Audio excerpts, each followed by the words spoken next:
तो चलिए सबसे पहले हम टीबी से जुड़ी हुई बहुत ही फेमस स्किन इन्वेस्टिगेशन की बात करते हैं, जिसे हम मोंटॉक्स टेस्ट कहते हैं और जिस टेक्निक के द्वारा ये टेस्ट किया जाता है उसे मोंटॉक टेक्निक कहा जाता है। इसमें बेसिकली हम इंट्राडर्मली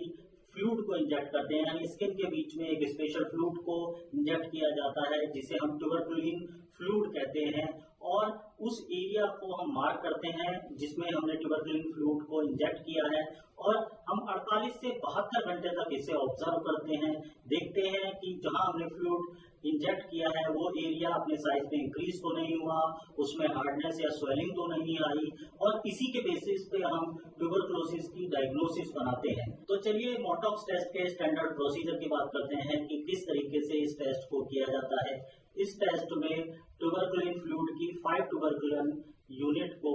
इंट्राडर्मली यानी डर्मिस की लेयर के बीच में पेशेंट के लेफ्ट फोर आर्म के मिडल में, यानी कि एल्बो और रिस्ट के ठीक मिडल में इंजेक्ट किया जाता है।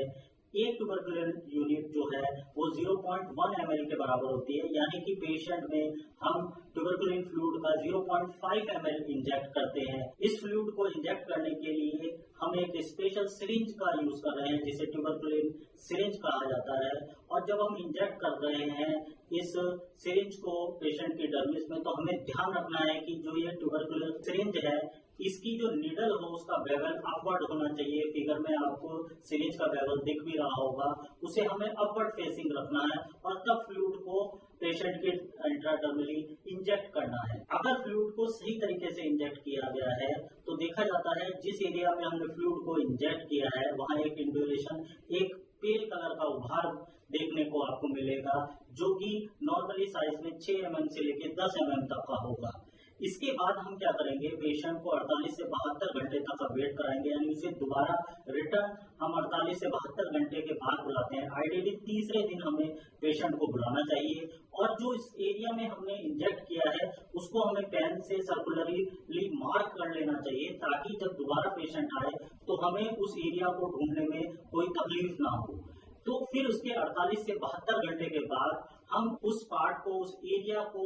ऑब्जर्व करते हैं, और ऑब्जर्व करके हम देखते हैं कि उसमें कोई चेंजेस तो नहीं हुए हैं। हम इस टेस्ट के बेसिक प्रिंसिपल की बात करें तो ये test delayed type of hypersensitivity और टाइप 4 हाइपर सेंसिटिविटी का एक क्लासिकल एग्जांपल है। इसमें देखा जाता है कि टी लिम्फोसाइट्स और माइलॉइड सेल्स जैसे ही हम फ्लूइड को इंजेक्ट करते हैं उसकी वजह से रिएक्टिव होके उस एरिया की तरफ खींचे चले आते हैं, अट्रैक्ट होते हैं, और वहां पहुंच के वो एक लोकल इन्फ्लामेशन को कॉज करते हैं। इसी लोकल इन्फ्लामेटरी प्रोसेस की वजह से आपको उस एरिया में चेंजेस देखने को मिलते हैं। आपको उस एरिया में इंड्यूरेशन देखने को मिलेगा। इंड्यूरेशन का मतलब है कि वहां पे एक उभार देखने को मिलेगा, साथ ही साथ उस एरिया में रेडनेस भी देखने को मिलती है। अब अगर हमें इस रिएक्शन का मेजरमेंट करना है तो केवल हम इंड्यूरेशन को मेजर करते हैं, ना कि एरिथमा को मेजर करते हैं, यानी रेडनेस को मेजर करते हैं। तो आपको फिगर में यहाँ इंड्यूरेशन को कैसे मेजर करना है वो भी देखने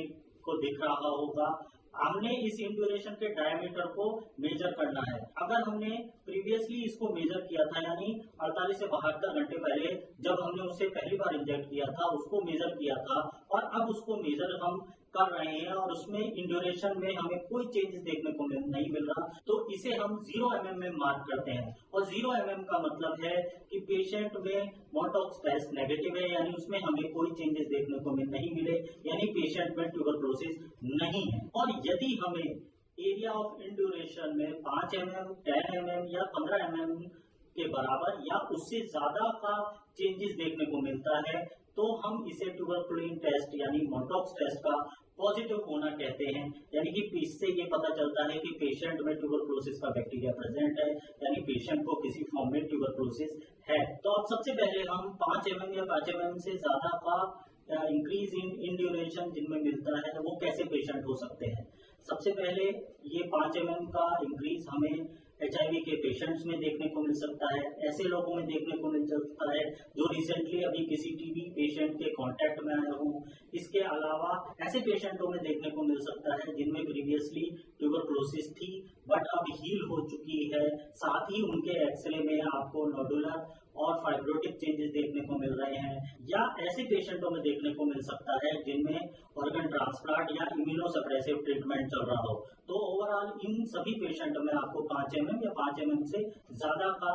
इंक्रीज इन ड्यूरेशन में मिल सकता है। तो 10 mm या 10 mm से ज्यादा का increase in size of induration किन पेशेंटों में देखने को मिल सकता है? ये उन पेशेंटों में देखने को मिल सकता है जो रिसेंटली का मतलब है 5 साल या 5 साल से कम के समय में ऐसी कंट्रीज से वापस लौटे हों जहाँ की ट्यूबरकुलोसिस बहुत ही कॉमन है, या ऐसे पेशेंट जो आईवी ड्रग अब्यूजर हैं, या ऐसे पेशेंट जो हाई रिस्क फैसिलिटी में काम करते हैं जैसे कि जेल आदि में काम करते हैं। उसके अलावा ऐसे पर्सनल जो माइक्रोबैक्टीरियल लैब में काम करते हों, उसके अलावा ऐसे पेशेंट जिन्हें ल्यूकेमिया है या जिनमें कोई स्टेरॉइड थेरेपी चल रही हो, या जिनका पेशेंट का वेट कॉन्टिन्यूसली कम होता जा रहा है, या सबसे लास्ट में जो रिस्क ग्रुप आता है वो 4 साल से छोटे बच्चे एडोलेसेंट में है या ओल्ड एज पेशेंट में। इनमें आपको 10 mm या 10 mm से ज्यादा का इंड्यूरेशन साइज में इंक्रीज मिल सकता है। अब देखते हैं कि 15 mm या 15 mm से ज्यादा increase of size in duration किन में देखने को मिल सकता है। तो उन सारे पेशेंट में जो इन हाई रिस्क ऑफ पेशेंट्स में नहीं आते, यानी जिनकी हमने प्रीवियसली बात करी, ऐसे किसी भी रिस्क ग्रुप में वो नहीं आते, उन पेशेंटों में देखने को मिल सकता है, या उन पेशेंटों में देखने को मिल सकता है जिनमें एक्टिव फॉर्म ऑफ ट्यूबरकुलोसिस अभी चल रही है, यानी करंटली उन्हें ट्यूबरकुलोसिस है। तो ऐसे पेशेंटों में आपको 15 mm या 15 mm से ज्यादा का इंड्यूरेशन में इंक्रीज मिल सकता है।